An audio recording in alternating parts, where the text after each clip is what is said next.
Glendora handed in to no good wood detailed logs of hours, dollars, and mileage, and a fully plenary ad damnum, but with his devious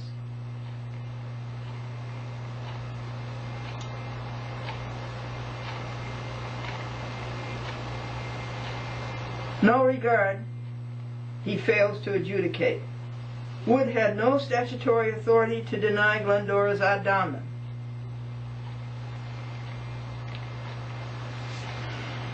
The machine told him what to do: go in favor of the money of the rich, that is Cablevision, dump the poor, and dump justice. And remember, we'll remember in November. Political donations. There is no debate. No. Goodwood had all the material needed to see that Glendora had been damaged in hours, dollars, and ergs. The truth was easily ascertainable. He did not have to work on it. It was right there. Prima facie is the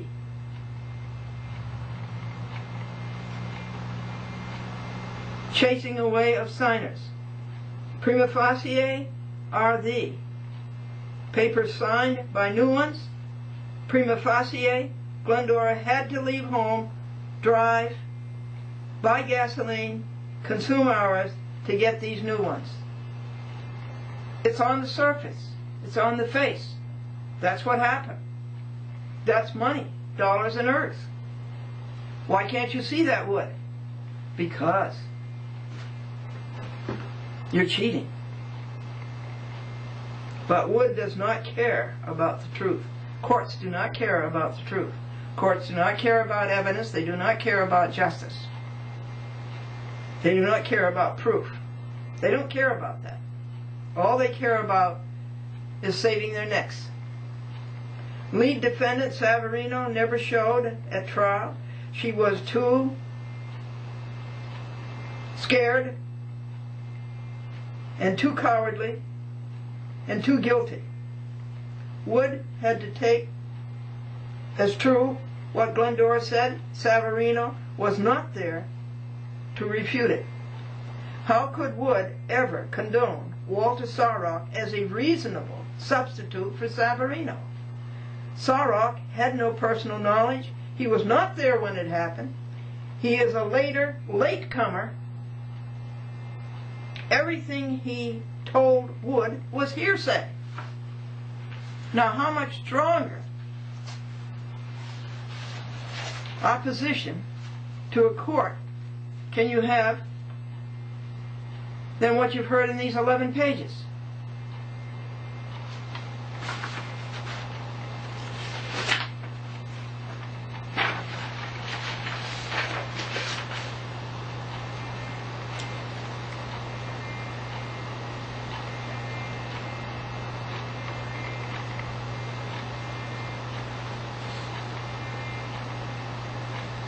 Before you are Wood's constitutional violations. How can you call it a trial when the lead defendant does not even show up in court? You should win automatically. Wood says, you know, look at that. It takes 5 pages to refute one of his sentences, one of his lies. Wood says she also asserts a claim against defendant Taibat Salako, essentially for being poisoned by Savarino.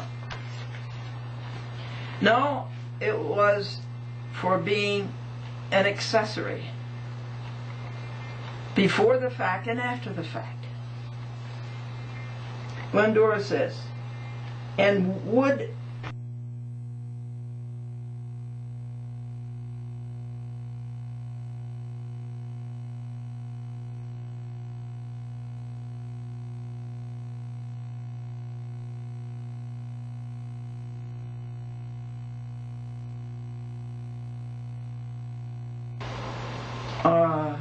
who did did not do justice and who has to be dealt with and who has to be brought to justice.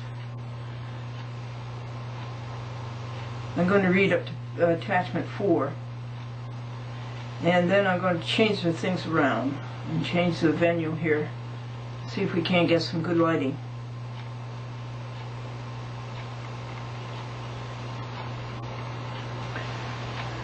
This is the case of Christine Savarino, who deliberately chased away the signers that she required, that Christine Savarino required.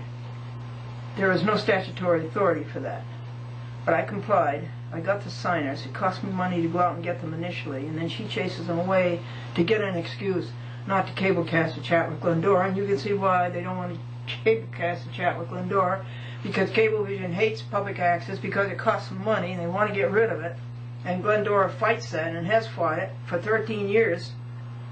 And so that's why they don't want to cablecast a chat with Glendora, so they go out and find an excuse about you have to have signers, and then when you get signers, she goes out and chases them away. This cost me a whole lot of money, a whole lot of dollars, and a whole lot of ergs of energy, and I sued in the Yonkers court for recovery of damages of $5,000, the monetary jurisdiction that you can get in a state court, city court, in the state of New York. Actually, it's more like $17,000 it costs. And this crooked judge named Charles D. Wood, no good Wood, didn't do his job, and for reasons that you can pretty well guess at, nixed the case. So how do you win when the fix is in? Well, we're going to win, and we're going to win because we challenged Mr. Wood constitutionally for perjuring his oath to protect and uphold the Constitution of the United States, for due process of law, for bias and unprejudice, and for sedition, and a whole lot of other things that were read in the first part of this tape. We are now up to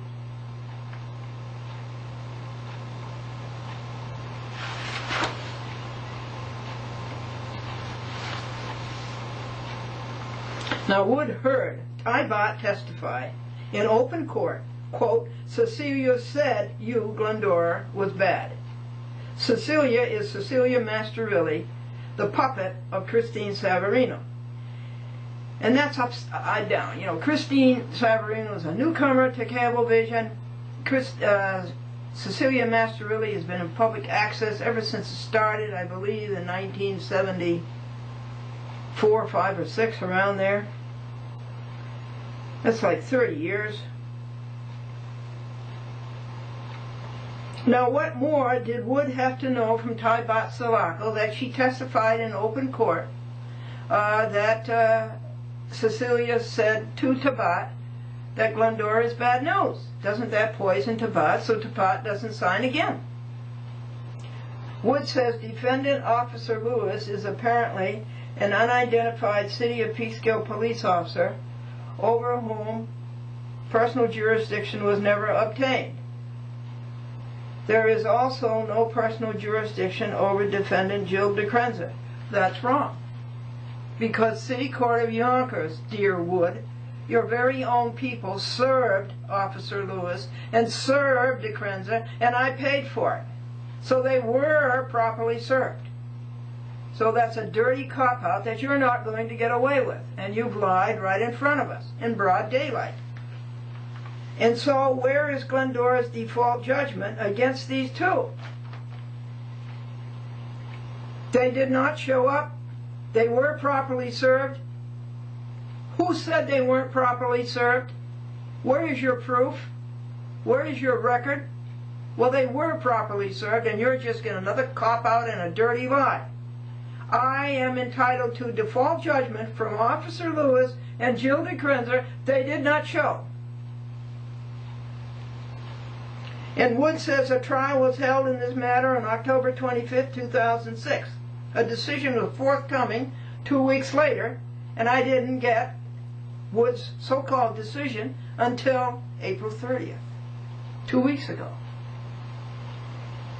3 weeks ago, as was evidenced by both the plaintiff testimony, pre-trial submissions, and post-trial submissions. The legal theory of her case against Salako is identical to her claim in Glendora versus Patricia Langelotti. That is not so. You don't know what you're talking about. You are not familiar with the facts and circumstances. The minimum you can expect of a judge. And a theory, it is not. A theory is something that has been proven, rather a hypothesis that has been proven. I granted no hypothesis, and I give no theory.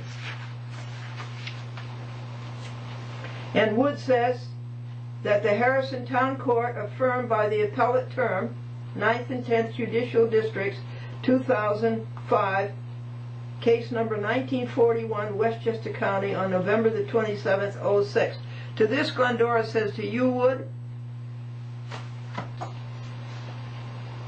To this, Glendora says, cop-out, Wood, ultra-virus, Wood, dodge, insufficient, denial of due process, servile, obsequious, fulsome flattery, adumbral, shadowy, sketchy, rubber stamp, no acuity, failure, and fraud. And we are on page 16.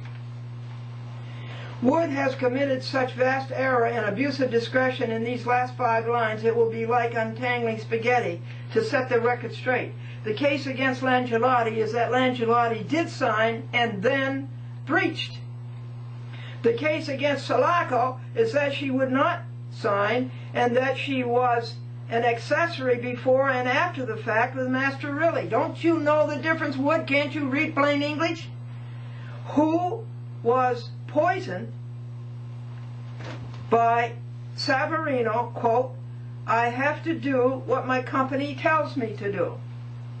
Wood does not know what he is talking about. He shows no perspicacity. He never read the Langelotti complaint. This is Charles D. Wood, a so-called city judge in the so-called city court of Yonkers. And said when Glendora asked him in court if he were going to read all of the papers up to Judge Duran III, who had the case before Wood, that if he was going to read those papers, he would not answer me.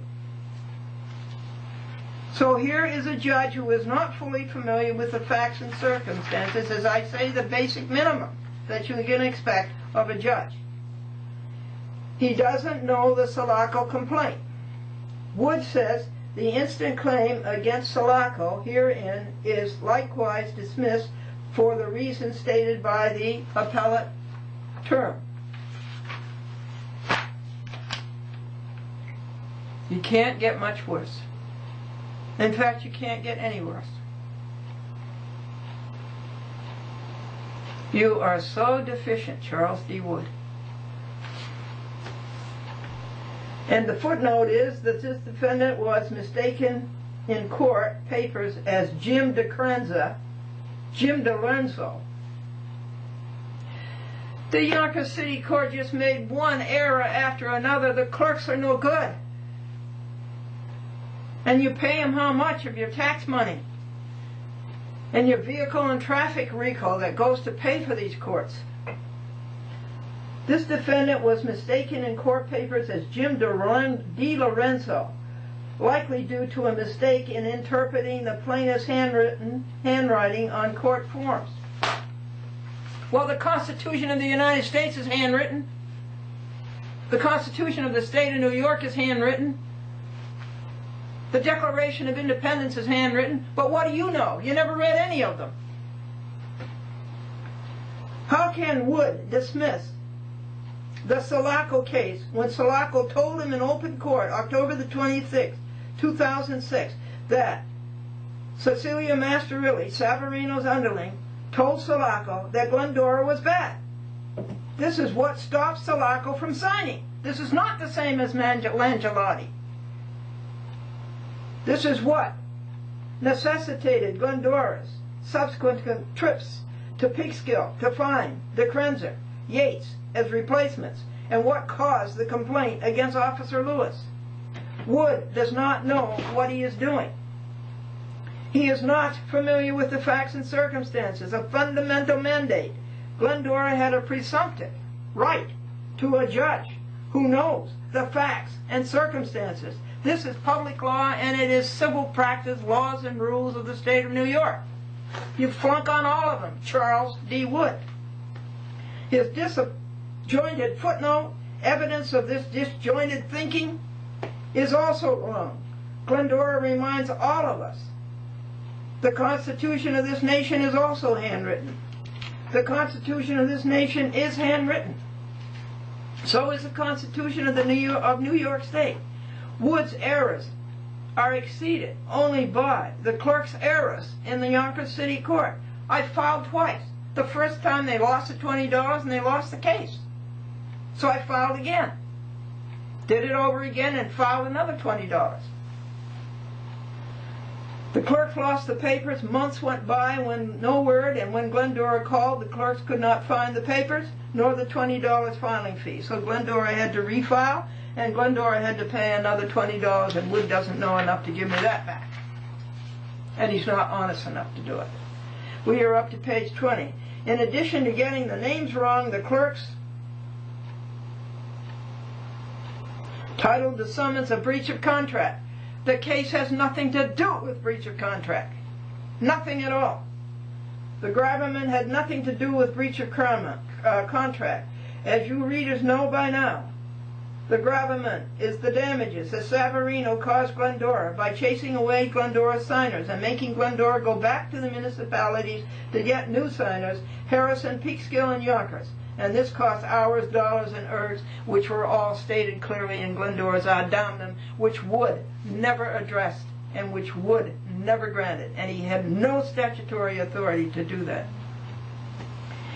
And while we are at it, Yonkers Court rotates judges every 30 days from part to part. Duran III was in small claims when the case started. He stays there for 30 days. And he was there for the court appearance, and then he made a terrible mistake. He allowed extended motion practice. That is not allowed in small claims. There's 2 appearances in small claims. You go there to answer the summons, and you go there for a trial. But Duran, he was very nice, Duran III, and he wrote an order entirely in Glendora's favor in everything except for sanctions.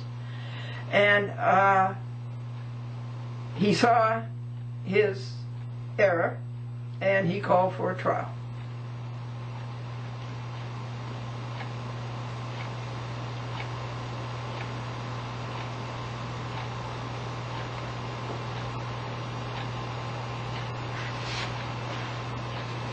And then comes Wood, and Wood hasn't done his homework. He comes to court, and he knows nothing.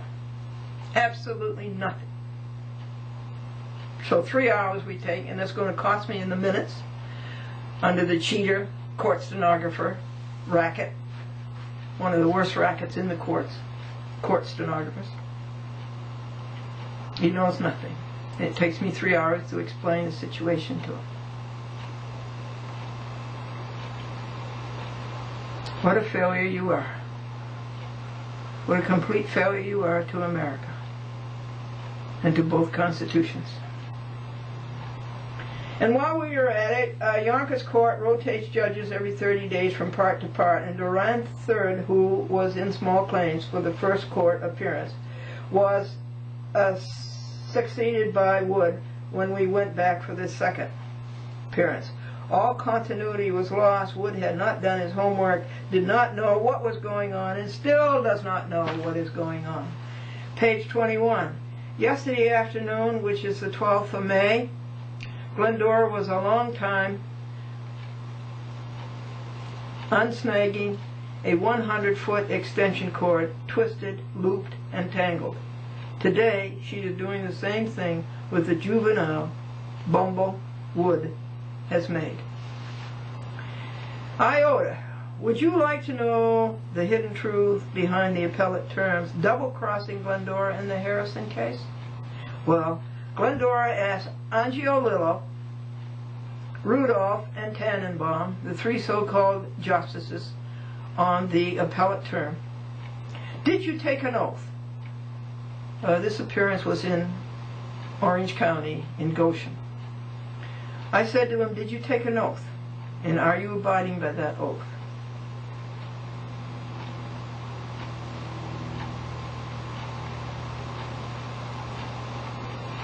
And it was on All Saints' Day, November 1st, 2006.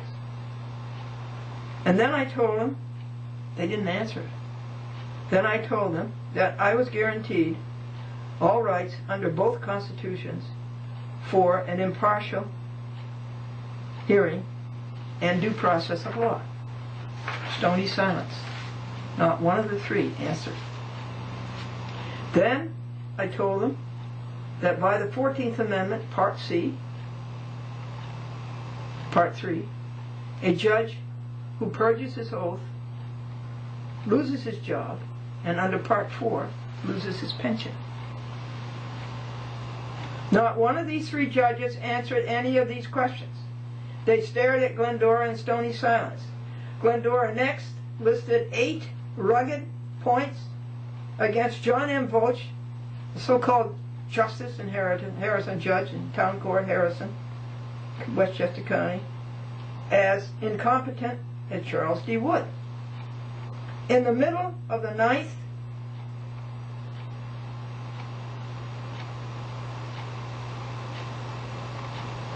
with 50 more points to make, Rudolph gets up and he says his court is adjourned. Run away. Can't take it. Can't take the heat. So Glendora reported the same on TV and on the internet with bold colored graphics. Do you remember that? Now, you know why the embittered appellate term did what they did to Glendora regarding the Harrison-Voch-Langevati case. Page 23. If no good Wood had done his job and ruled on the merits in the Yonkers court, you readers would be spared the next 50 pages. But because he failed to do his job, here is what the Harrison-Voch court and the Angiolillo Rudolph Tannenbaum court did wrong. All these profligates, along with Wood, are to be prosecuted for perjury of oath of office.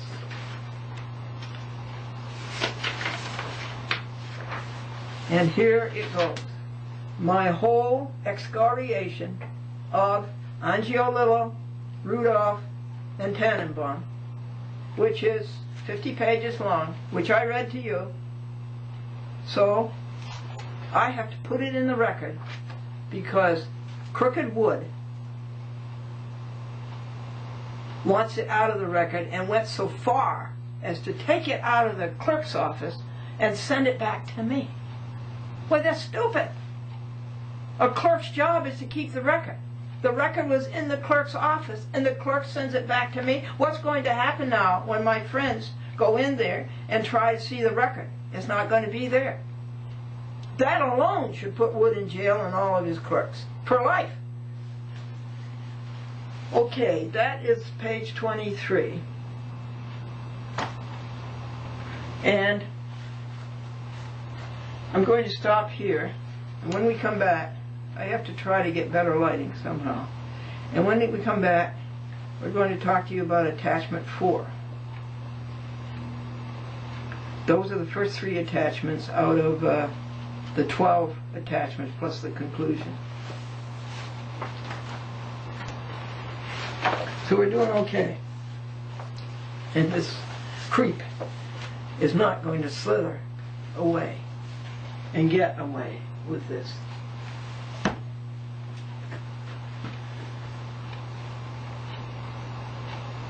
Oneness calls us o'er the tumult of life's wild and restless sea. Day by day its sweet voice calleth, soundeth, saying, Christian, follow me. So at 10:45, what are you going to rejoice about? This magnificent universe, it is so vast. Light travels at 186,000 miles a second. And this light from the stars, these astronomers' claims, have been left thousands and millions light years ago. How far does light travel in a year at 186,000 miles per second? All right, to this vastness. way beyond what we can comprehend. Yet, there is God inside of us.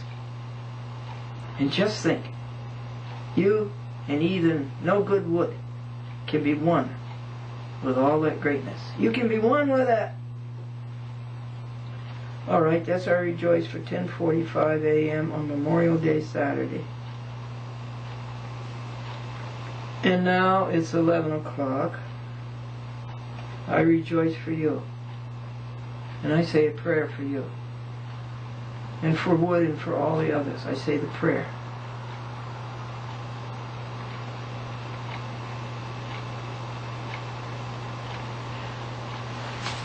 O Master, let us walk with Thee in lowly paths of service free.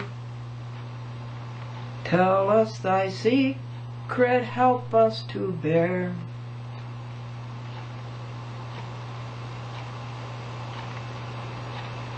The cross of pain, the fret of care. Okay, folks, see you in a minute. Oh, not in a minute. Well, a minute for you, but I got work to do. See if we can't get the music going. See if we can't find better light.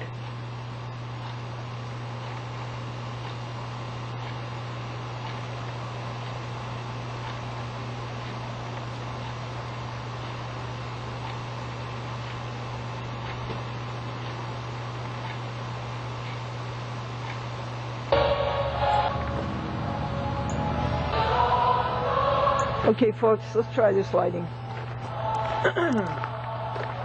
Video lighting is a problem today. Well, we got the audio working. This is getting rid of no good wood, Charles D. Wood in the Yonkers City Court. We're up to page 23A, and it's lambda, and it says, herein Glendora has set the record straight as to Boch in the Harrison Court, quote unquote, Angiolillo, Rudolph, Tannenbaum, and their puerile and crooked ghostwriter. She has blown every Wood's shadowy, vague, sketchy, adumbrated, and adulterated, sleazy, and slithering toss-off of Sulaco. This was only Wood's page 1, and it took 23 pages, plus 48 pages, plus 34 pages, to correct his page 1. Now, we move on to Wood page 2.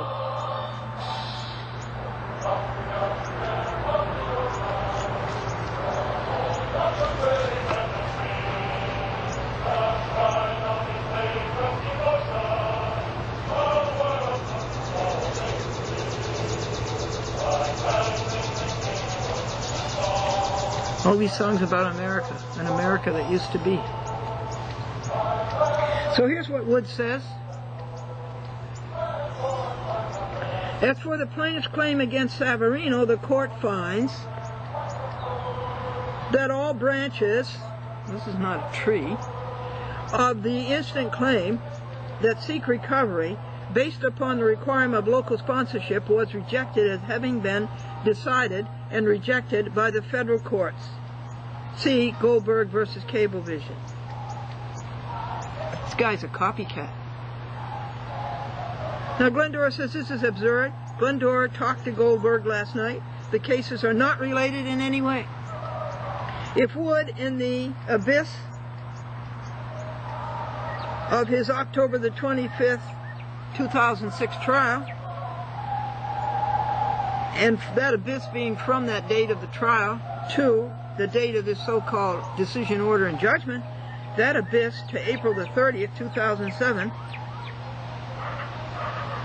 if he had done his homework and read the case, he would know that the facts and the circumstances do not fit. Glendora sued Savarino and abettors for the damages they cost Glendora in replacing the signers that they scared away by extortion. Is this so abstruse, Wood? No good Wood is totally deficient in dealing with the merits of Glendora's case. He keeps copycatting in terror of making his own decision. Again, he hasn't done his homework. He doesn't know what he is talking about. His desperation is markedly and strangely irregular, together with his affront to the Constitution. He's just a copycat.